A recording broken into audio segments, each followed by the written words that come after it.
சூடி கொடுத்த சுடற்கொடியால் கோதை நாச்சியார் ஆண்டாள் அவதரித்தது ஆடிப்பூரத்தன்னைக்கு தான். பூமி தாயோட அவதாரம் தான் ஆண்டாள். ஆண்டாளுங்கிற பெயர் ஏன் வந்ததுன்னு தெரியுமா? சிம்ம ராசியில ஆண்டாளோட அவதாரம் அப்படிங்கிறது பிறப்பு முதலே வாழ்க்கையிலும் வார்த்தையிலும் ஒரு கம்பீரம் இருந்தது, ஆளுமை இருந்தது.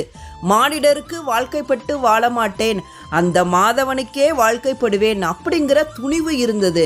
அதனால்தான் அவள் பகவானையே ஆண்டாள், அற்புதமான தமிழை ஆண்டாள், தன்னை தேடி வரும் பக்தர்களுக்கு அருள் கொடுத்து அவர்களையும் ஆண்டாள். தன் தூய்மையான அன்பினால் அந்த அரங்கனையே ஆண்டவளாக இருந்ததால் தான் ஆண்டாள் அப்படிங்கிற பெயர் மிக பொருத்தமாக அமைந்தது. தன் கூந்தலில் சூடி கொடுத்த மாலையை பெருமாளுக்கு சூட்டியதால் சூடி கொடுத்த சுடற்கொடியால் அப்படிங்கிற பெயரும் வந்தது.